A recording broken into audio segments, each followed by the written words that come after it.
Nakahiga ka sa iyong kama. Tahimik ang gabi, pero hindi ka makatulog. Sa bawat hininga mo, may isang mabigat, kumukulong tunog na galing sa kailaliman ng iyong dibdib. Parang may isang malaking bato na nakapatong sa iyong baga. Umuubo ka ng umuubo. Tinutuos mo ang lalamunan mo ng paulit-ulit. Pero nandoon pa rin ang masa. Nandoon pa rin ang malagkit na dumi na parang nakadikit sa dingding ng iyong mga baga, ayaw gumalaw, ayaw lumabas. At sa isip mo, sabi mo sa sarili mo, matutulog na lang ako. Mawawala rin ito bukas. Iyan ang pinakamasamang desisyon na maaari mong gawin ngayong gabi. Ang congestion na iyon, ang paulit-ulit na ubo, ang matinding presyon sa iyong dibdib, hindi ito basta simpleng abala. Hindi ito isang bagay na dapat ipagwalang bahala. Kung hahayaan mong umupo ang plema sa loob ng iyong respiratory system nang walang anumang aksyon, ginagawa mong perpektong tirahan ang iyong mga baga para sa mapanganib na bakterya. Bakterya na kayang mag-trigger ng chronic bronchitis. O mas malala pa, fulminant pneumonia, isang uri ng impeksyon sa baga na maaaring maging buhay o kamatayan sa loob lamang ng ilang araw. At ang pinakakatakot-takot na bahagi ng lahat ng ito, ang solusyon ay hindi palaging nasa mga gamot na puno ng kemikal na binibili mo sa botika. Minsan, ang pinaka-epektibong lunas ay nakatago lang sa loob ng iyong sariling kusina, sa mga pagkaing nakita mo na ng daan-daang beses, ngunit hindi mo pa lubos na naiintindihan ang tunay na kapangyarihan. Ako si Dr. Elena Santos, at sa video na ito, gagawin nating dalawa ang isang malalim at seryosong pagtingin sa loob ng iyong respiratory system. Hindi lang basta mga tip ito.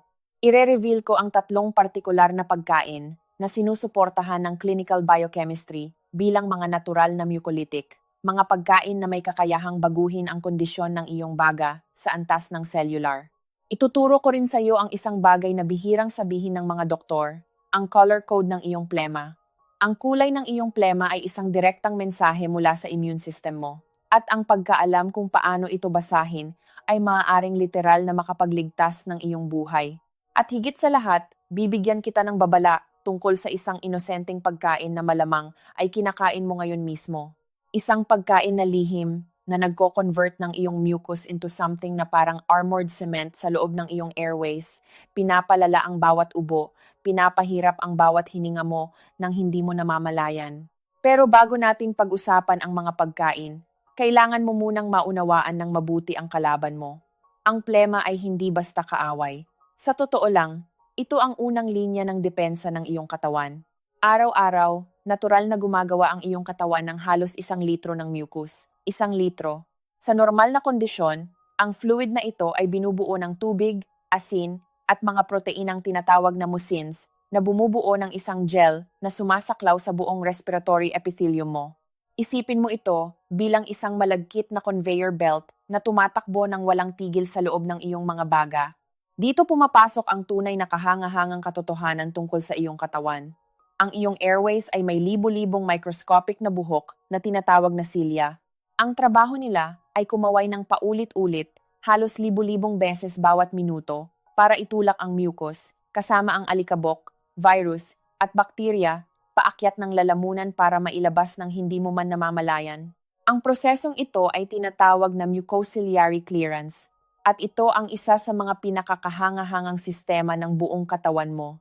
Alam mo bang ang bilis ng isang bahin para itaboy ang mga nakaiinis na particle ay maaaring umabot ng higit sa 160 kilometro bawat oras?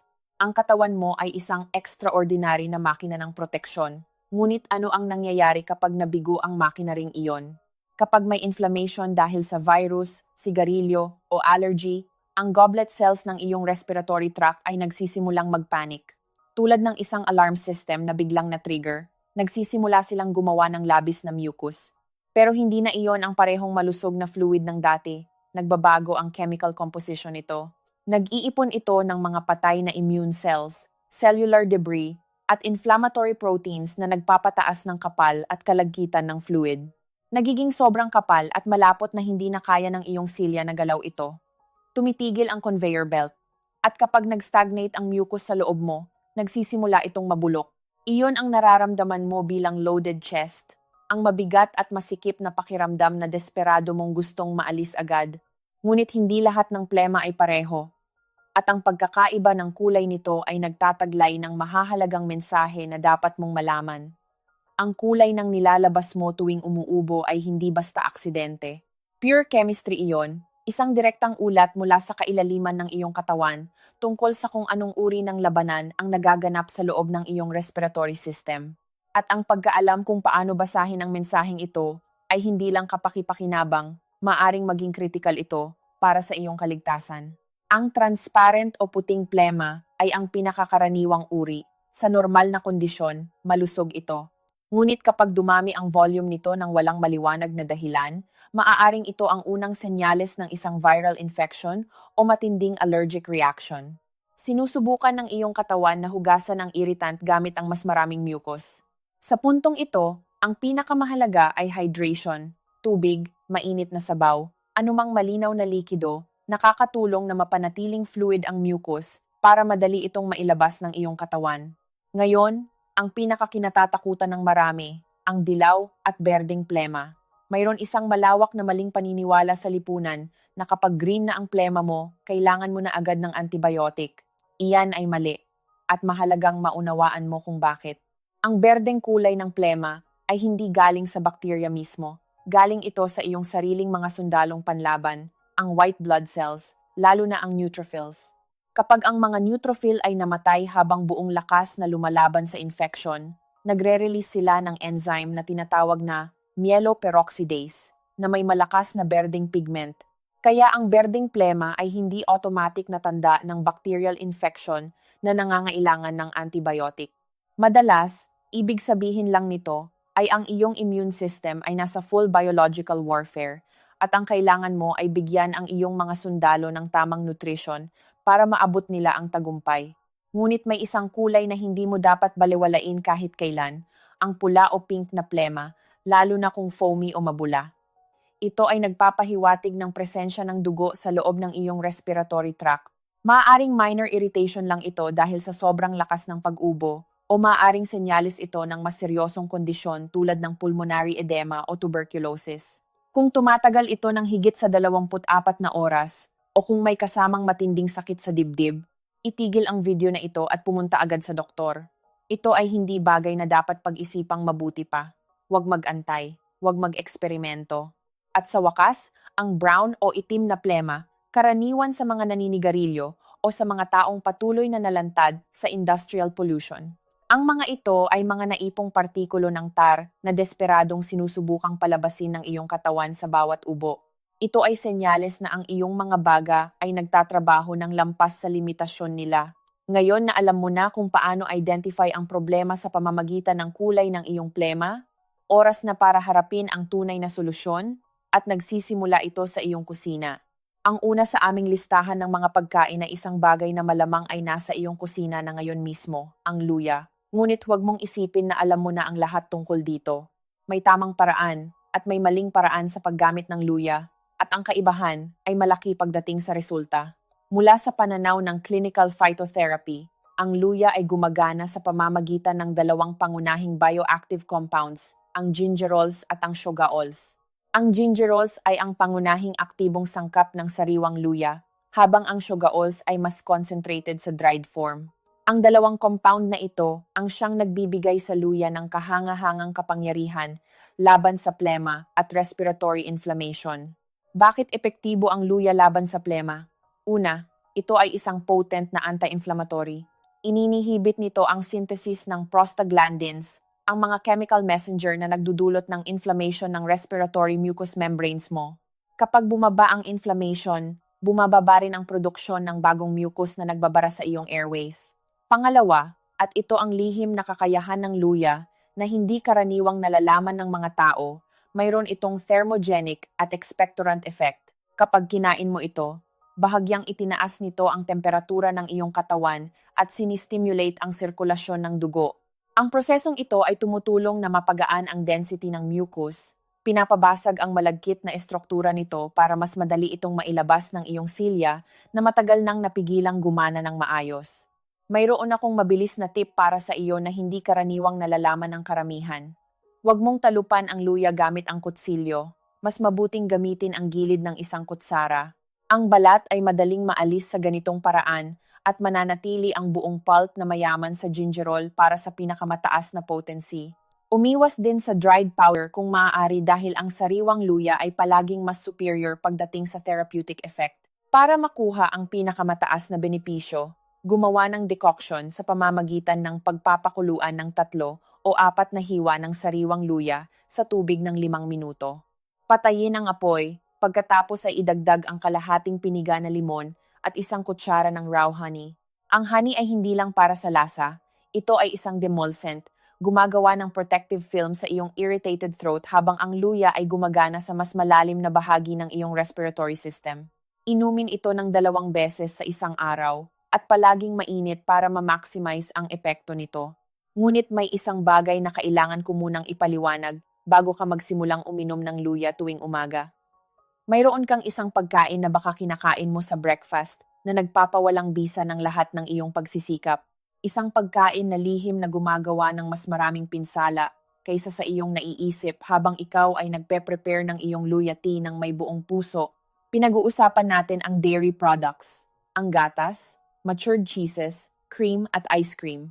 Bago ka mag-react, gusto kong maging malinaw at tiyak dito para mapanatili natin ang siyentipikong pananaw. Mayroong medikal na debate sa paksang ito. Ang ilang pag-aaral ay nagsasabing ang gatas ay hindi literal na nagdaragdag ng physical volume ng mucus sa iyong katawan. Totoo iyon. Ngunit ang clinical experience at mas kamakailang pananaliksik ay nagpapahiwatig ng isang naiibang mekanismo na mas mahalaga kaysa sa simpleng volume ng mucus. Ang pangunahing problema ay isang protina na tinatawag na casein at ang sensation ng viscosity na naiwan nito sa iyong lalamunan. Kapag uminom ka ng gatas o kumain ng dairy habang mayroon kang respiratory condition, nagdudulot ito ng flocculation effect. Ang fatty emulsion ng gatas ay nag-interaksyon sa iyong saliva, lumilikha ng isang makapal na pelikula na sumasaklaw sa iyong lalamunan. Nandadaya sa iyong utak na pakiramdam mo ay mas maraming plema ang naipon, kaya napipilitan kang umubo ng mas madalas, lalo pang nagpapairita sa iyong airways at nagpapatuloy ng mapanganib na inflammation cycle. Ang clinical na payo dito ay simple at malinaw. Habang mayroon kang productive cough o congestion, palitan ng lahat ng dairy ng malinaw na likido, mainit na sabaw o unsweetened plant milks. Subukan ito ng 3 araw lamang at mapapansin mo na ang pakiramdam ng bukol sa iyong lalamunan ay kapansin-pansing bumababa. Hindi ito mahirap gawin. Isang simpleng pagbabago sa iyong pang-araw-araw na gawi na maaaring magdulot ng malaking pagkakaiba sa kung paano nararamdaman ng iyong katawan sa loob ng ilang oras lamang. Ngayon na naalis na natin ang obstruction, oras na para dalhin ang mga mabibigat na reinforcement. Ang ikalawang pagkain sa aming listahan ay isang bagay na siguradong mayroon ka sa iyong refrigerator ngayon mismo, ang sibuyas at preferably ang pula o purple na variety. Alam ko ang naiisip mo. Malakas ang amoy, hindi kasi siya. Ngunit iyon mismo ang punto. Ang amoy na iyon ay hindi basta amoy, iyon ang gamot mo. Ang sibuyas ay mayaman sa organosulfur compounds tulad ng allyl disulfide. Kapag hinihiwa mo ito at nagsisimula kang umiyak, nire-release ang volatile gas na thiopropanol S-oxide. Kapag na-inhale mo ang gas na ito, sinistimulate nito ang hydration ng iyong mucous membranes, isang natural na proseso na tumutulong na mapagaan ang kapal ng plema at gawing mas madali itong ilabas ng iyong katawan. Ngunit ang tunay na kayamanan ng sibuyas ay hindi ang amoy nito. Ang tunay na kayamanan nito ay ang isang bioflavonoid na tinatawag na quercetin. Ang quercetin ay isang potent antioxidant na ipinakita ng mga in vitro study na may antihistaminic at anti-inflammatory properties. Sa simpleng salita, tinutulungan nitong payapain ang hyperactivity ng iyong bronchi, pinapayagan ang mas maayos na daloy ng hangin, at nagiging sanhi ng mas madaling pag-expel ng plema na matagal nang nakakulong sa loob ng iyong mga baga. Marahil ay naalala mo na ang iyong lola ay naglalagay ng hinatiang sibuyas sa tabi ng iyong higaan noon kapag may ubo ka. Tama ba? At gumana iyon. Hindi iyon pamahiin o supertisyon. Ang agham ngayon ay sumusuporta sa inhalation ng mga sulfur vapors na ito sa gabi para mapababa ang nocturnal coughing attacks, ang mga paulit-ulit na ubo sa gabi na pumipigil sa iyong maayos na pagtulog at pagbabago ng iyong katawan. Ngunit hindi lang natin aamuyin ang sibuyas. Gagawin nating mas makapangyarihan ito sa pamamagitan ng paggawa ng golden syrup gamit ang pisikal na prinsipyo na tinatawag na osmosis. Napakasimple ng proseso at maaari mo itong gawin ngayon mismo. Hiwain ang pulang sibuyas sa maliliit na piraso. Ilagay sa isang malinis na glass jar at takpan ng buo ng pure raw honey o brown sugar kung vegan ka. Bagaman ang honey ay nagdudulot ng karagdagang antimicrobial properties na mas kapaki-pakinabang para sa iyong kondisyon. Takpan ang lalagyan at hayaang magpahinga ng 4 na oras o magdamag. Ang mataas na konsentrasyon ng asukal sa honey ay kumukuha ng tubig mula sa mga selula ng sibuyas at kasama nito, ine-extract ang quercetin at sulfur compounds papunta sa likido. Ang resulta ay isang natural na syrup, potent, at puno ng mga aktibong sangkap na handang labanan ang plema sa loob ng iyong katawan. Isang kutsara ng liquid na ito, tuwing 4 hanggang 6 na oras, ay sapat na para simulan ang proseso ng pagdissolve ng naipon na mucus sa iyong respiratory tract. Mayroon ka na ngayon ang init ng luya at ang sulfur power ng sibuyas. Pero may isang bagay pa na kulang sa iyong arsenal, at ito ang pagkain na marami ang nagkakamali ng paggamit. Ang ikatlong pagkain sa aming listahan ay isang masarap na tropical fruit na may proteolytic enzyme na sobrang lakas na kung maglalagay ka ng hilaw na karne sa juice nito, ang karne ay literal na masisirang kusa sa loob ng ilang sandali lamang. Isipin mo kung ano ang magagawa ng enzyme na iyon sa mga protina na bumubuo sa plema ng iyong lalamunan at baga. Pinag-uusapan natin ang pinya at ang lihim na sandata nito na tinatawag na bromelain, at ang katotohanan ito ay magbabago ng paraan ng iyong pag-iisip tungkol sa prutas na ito magpakailanman. Hindi katulad ng mga nauna, ang bromelain ay hindi simpleng antioxidant. Ito ay isang proteolytic enzyme, sa simpleng salita, isang molecular na gunting na partikular na dinisenyo para gumupit ng mga protein bonds sa loob ng iyong katawan. At bakit ito kritikal para sa iyong respiratory health? Ang pathological mucus na naiipon sa iyong baga ay mayaman sa fibrin at inflammatory proteins na nagpapanatili nitong malagkit at dense, parang isang fishing net na nakakapit ng mahigpit sa dingding ng iyong bronchi. Ang bromelain ay may clinical capacity na i-digest ang mga protein bond na iyon sa pamamagitan ng proseso ng hydrolysis, literal na pinapalaya ang estruktura ng mucus at pinapayagan itong mailabas ng mas magaan at epektibong pag-ubo. Hindi ang masakit at tuyo na pag-ubo na nararamdaman mo ngayon na parang nagtatanggal ng balat sa loob ng iyong lalamunan. Ngunit dito ka nagkakamali, at ito ang pagkakamali na ginagawa ng karamihan ng mga tao nang walang kaalam-alam. Kung bumibili ka ng canned pineapple o niluluto ang pinya sa iyong mga ulam at dessert, nasasayang mo ang iyong oras at walang kahit anong benepisyo ang nakukuha ng iyong plema. Ang mga enzyme ay thermolabile, ibig sabihin, namamatay sila sa init ng pasteurization at cooking. Kapag niluto mo ang pinya, patay na ang bromelain bago pa man ito makarating sa iyong respiratory system. Para gumana ang bromelain bilang natural na lunas, ang pinya ay dapat raw, sariwang hiwa at kainin ng hindi naluluto. At mayroon pang isang mas malaking lihim na hindi alam ng karamihan ng mga tao na bumibili ng pinya. Ang seksyon ng pinya na karaniwang tinatapon ng mga tao, ang matigas na sentro, ang fibrous heart na madalas na itinuturing na basura, ay ang pinakayaman sa bromelain. Ang mga bromatological study ay nagpapakita na ang pinakamataas na konsentrasyon ng enzyme na ito ay wala sa malambot at matamis na pulp na kinakain ng lahat, kundi sa central stalk mismo. Kapag may plema ka at gusto mong gumamit ng pinya bilang natural na lunas, ang sentro ng pinya ang tunay na gamot mo. Maari mo itong i-blend ng kaunting tubig kung sobrang hirap kainin ng buo, ngunit huwag itong laktawan at huwag itong itapon pa. Nakanotice ka na ba na kapag kumain ka ng maraming pinya, sumasakit o naninikit ang iyong dila? Huwag kang matakot sa sensasyong iyon. Iyon ay ang bromelain na aktibong gumagana sa iyong bibig dahil ang iyong dila ay gawa rin sa protina at ang enzyme ay gumagana rin doon. Ang superficial na microdigestion na iyon sa iyong dila ay living proof ng potency ng bromelain para sirain ang mga organic tissue tulad ng pathological mucus na nagbabara sa iyong airways. Isa itong napakamalakas na palatandaan na ang pagkain ito ay talagang gumagawa ng trabaho nito sa loob ng iyong katawan. Ngayon na mayroon ka na ang 3 pangunahing pagkain, luya, sibuyas, at pinya, ang susunod na tanong ay kailan mo sila kakainin at sa anong pagkakasunod. Ang timing at sequence ng consumption ay may malaking epekto sa bisa ng bawat pagkain. Hindi ito random na proseso. Bilang isang espesyalista, nagdisenyo ako ng isang 24-hour routine na partikular na inayos para ma-maximize ang bronchial cleansing ng iyong katawan sa buong maghapon at gabi. Ang unang yugto ay sa umaga, sa empty stomach. Ito ang thermogenic phase. Simulan ang iyong araw sa mainit na ginger infusion na may limon at raw honey.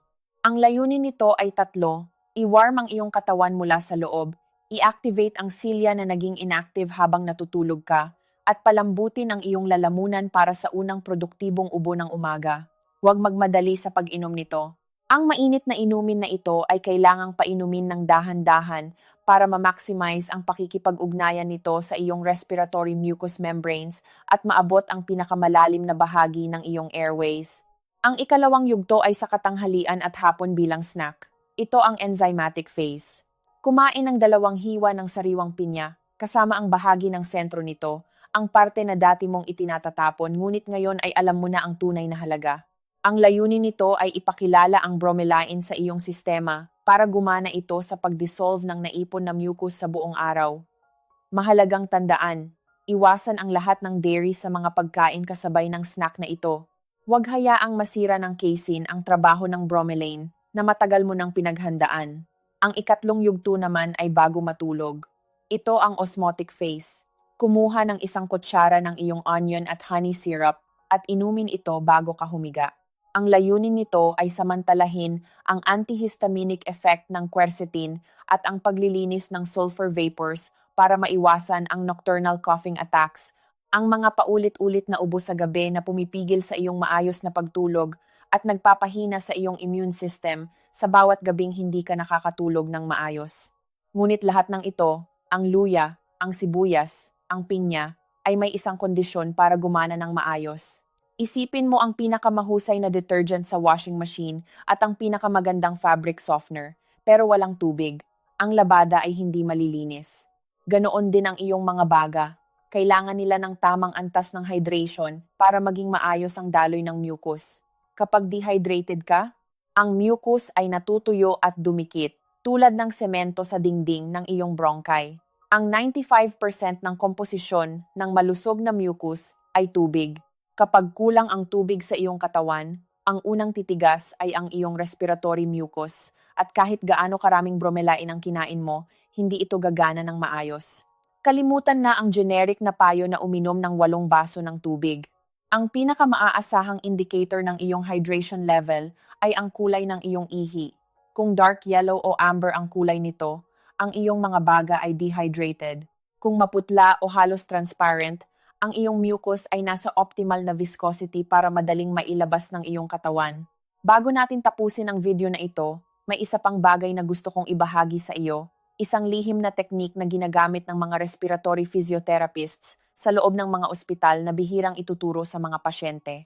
Minsan ang plema ay sobrang kapit sa dingding ng iyong bronchi na hindi sapat ang chemistry, kailangan ng physics.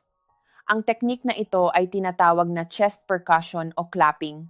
Ilagay ang iyong kamay sa cup shape, may hangin sa loob, hindi flat. Gumawa ng maayos at mahinahong rhythmic na tap sa iyong likod mula sa lower rib area paakyat patungo sa leeg. Ang tunog ay dapat hollow, hindi dry na slap. Ang mechanical vibration na nalilikha ay tumutulong na ma-detach ang plema mula sa alveolar walls ng iyong baga. Inilalagay ito sa sentro ng lung kung saan mas madali itong mailabas ng produktibong pag-ubo. Gawin ito ng 2 hanggang 3 minuto pagkatapos ng iyong onion syrup sa gabi at mapapansin mo ang immediate na epekto sa iyong paghinga. Ang iyong katawan ay isang perpektong self-healing machine. Kailangan mo lang na wag hadlangan ito at bigyan ito ng tamang kagamitan. Ang init ng luya na nag-activate ng iyong silya at nagpapababa ng inflammation, ang cleansing power ng sibuyas na nagpapakalma ng iyong hyperactive bronchi sa pamamagitan ng quercetin at sulfur compounds, at ang proteolytic potency ng sariwang pinya na literal na dinodissolve ang mga malapot na protein bonds na nagpapakapit ng plema sa dingding ng iyong baga. Hindi ito mahirap, hindi ito mahal. Hindi ito nangangailangan ng espesyal na kagamitan o prescription. Ang 3 pagkaing ito ay naghihintay sa iyo sa iyong kusina ngayon mismo. Ang pagbabago ay nagsisimula sa susunod na pagkain mo, sa susunod na baso ng tubig na iinumin mo, at sa simpleng desisyon na pakinggan ang iyong katawan dahil palagi itong nagbibigay ng senyales. Kailangan mo lang matutunan kung paano basahin ang mga senyales na iyon. Kung nakinabang ka sa video na ito, may isang maliit na pabor na hinihiling ko sa iyo ngayon. I-click ang like button, at ibahagi ang video na ito sa isang taong ilang linggo na ang paulit-ulit na pag-ubo at hindi mahanap ang solusyon. Maaring ang video na ito ang sagot na matagal na nilang hinahanap. Mag-subscribe na rin sa channel na ito para hindi ka makaligtaan ng susunod na malalim at buhay nagbabagong impormasyon tungkol sa iyong kalusugan. At bilang teaser para sa susunod na video, alam mo ba na ang iyong tiyan ay may sariling nervous system at kontrolin nito ang malaking bahagi ng iyong immune response? Ang susunod na pag-uusapan natin ay maaaring baguhin ang paraan ng iyong pag-iisip tungkol sa koneksyon ng iyong gut at iyong kalusugan magpakailanman. Huwag palampasin iyon.